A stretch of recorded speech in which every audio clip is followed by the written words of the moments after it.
Welcome to this episode of the Sports Detective Podcast Show. My name is James Williams, and today the Colorado Buffaloes might suck at football. So, Colorado, week 2, travels to Nebraska, old rivals, and Nebraska knocks the snot out of them. They are up 28-0 at the end of the second quarter and end up winning the game 28-10. It was 28-3 at the end of the third quarter. It was just an utter domination from Nebraska. And I think a lot of people, and I saw a clip about this online, was like, hey, this Nebraska team is a lot better than a lot of people thought. Matt Rule has that team moving in a really good direction. Dylan Raiola is an awesome quarterback. This Nebraska team might be an 8-9 win team. We will hear from Colorado more as the season goes on. But before we get into Colorado and their how they are going to do for the rest of this season, I do want to talk about Colorado, and I want to talk about how they compared this team that they have on the field this year to the team last year, because Colorado shocks the world, starts off 3-0, ends up going 4-8 for the whole season. And Colorado, wasn't a perfect team last year, obviously, if they go 4-8, but there was a few bright spots on the team, obviously in the quarterback and Travis Hunter and a few other positions. But Colorado, to address the problems that they had, decided to basically make a lot of coaching adjustments. And then they also decided to hit the transfer portal very, very hard. And I'm here to tell you guys, I don't think any of these offseason adjustments that Colorado did, I don't think they have done anything to actually change the fortunes of this team. So last year, Colorado gave up the second most sacks in college football. Thought maybe after the first game, they protected a little bit better, but they gave up 6 sacks against Nebraska. If you watch that game, Shedeur was under constant pressure the entire game. Nebraska was blitzing the heck out of them, and Colorado had absolutely nothing. They had no answers for that. So that they have not looked good protecting Shedeur Sanders. Another problem with Colorado last year, they had the third most penalties in all of college football. Saturday, they had 9 for over 100 yards of penalties.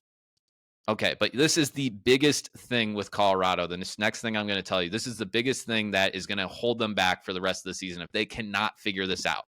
Last season, they were dead last in all of college football in rushing yards per game. Dead last. So far this year, they've only rushed about like 70 yards rushing. If you take out like the Shedeur negative yardage, it's around like 80 yards in 2 games. And one of those games was against an FCS team. Against Nebraska, they rushed it 22 times for 16 yards.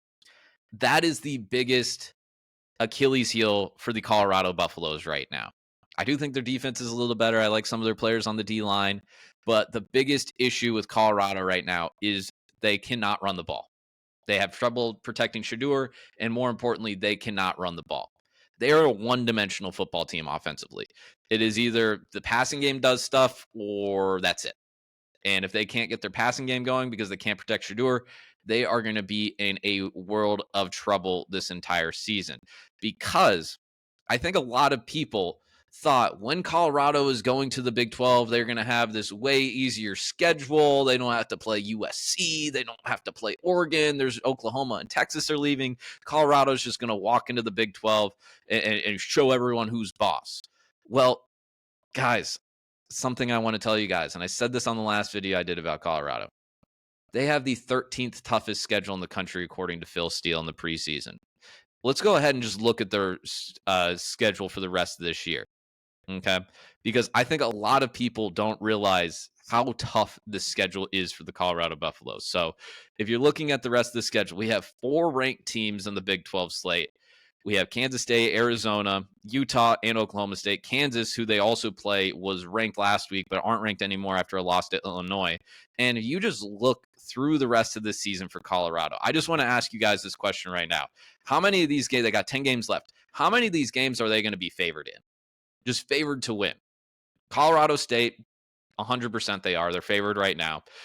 Baylor at home, they should be, but I think that all kind of depends how they do against Colorado State and how Baylor does in their game this next week. I'm blanking on who they play right now, actually. UCF, you will not be favored in that game. You will not be favored in that game. Kansas State at home, nope. At Arizona, nope. At home against Cincinnati, again, it depends how both teams do when we lead up to that matchup. But I'd say right now, Colorado would probably be favored in that game.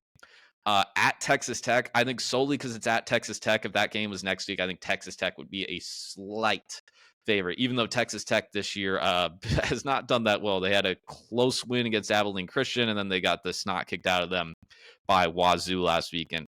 Home against Utah, you will not be favored. At Kansas, you will not be favored. And home against Oklahoma State, you will not be favored. So are we talking about maybe 3 games for the rest of the season that Colorado is favored in? 3 games. And I'm telling you, if you look down the schedule, these are teams that have had the same coaching staffs, same players, a lot of continuity with a lot of these teams, a lot of smart coaches down this schedule for Colorado, that if Colorado is this just one-dimensional team, they will take advantage of that stuff just the way that Nebraska did. If they can't run the ball like they didn't last year, this is going to be a tough stretch of the season for Colorado as they are closing here, because hey, obviously the Coach Prime, stands were, hailing Colorado, saying that they could win the Big 12. Now, a lot of the haters were saying, hey, they're only going to win 2 games this year. I kind of fell in the middle of this stuff where I thought they'd be around I think their over-under was like 5.5. I was like, hey, I think they could be a 5-6 win team, maybe a 7-win team at most. But the fact that none of these issues that Colorado had last year have been solved heading into 2024, I think you're probably looking at a similar record as you did last year. I think right now it's maybe 5-7 best case scenario, maybe 3-9 worst case scenario. Maybe it's probably going to be a 4-8 season. And again, if you have Shedeur getting the crap kicked out of him and he gets hurt, then maybe you are looking at a 2-10 season like the true Deion haters were going at. And I also think another part of this year too, Shedeur got a lot of news for this. I'm not going to say a lot of crap for this, but he said in this offseason, he said, hey, people play us that they think they're playing us like it's their Super Bowl. And he got a lot of, people saying like, no, what are you talking about? Who would think that this 4-8 team is their Super Bowl? In a way, he was kind of right. Teams do get themselves up to play Colorado. They do really want to beat this team. They get up to beat this team. They are tired of all of the noise that they hear out of this program, and tired of all of the noise and attention that Shedeur and Travis Hunter and Coach Prime are getting. And I think that is something that is definitely working towards their disadvantage. I think Nebraska really was going into that game. Obviously, they wanted to get revenge from losing last year, but I think they totally wanted to, beat them down and rub it in a little bit. I saw them playing Shedeur Sanders' rap song in the locker room in the post game. So there you have it, guys. Colorado's schedule to finish out this year again, playing 4 ranked teams and have a pretty tough schedule. So if people think that like, hey, Nebraska is really good, they'll get to the Big 12 where it's a little bit easier and they'll get things going. I don't think so.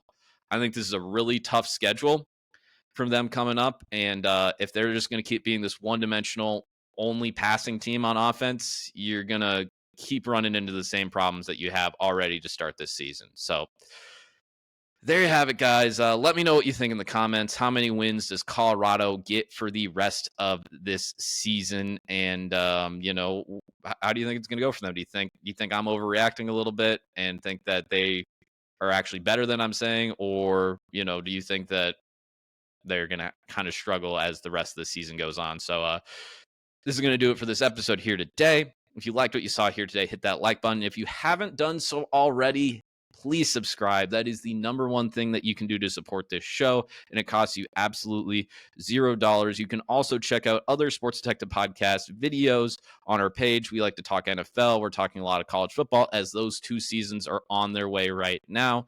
And thank you very much for watching. We'll talk to you next time.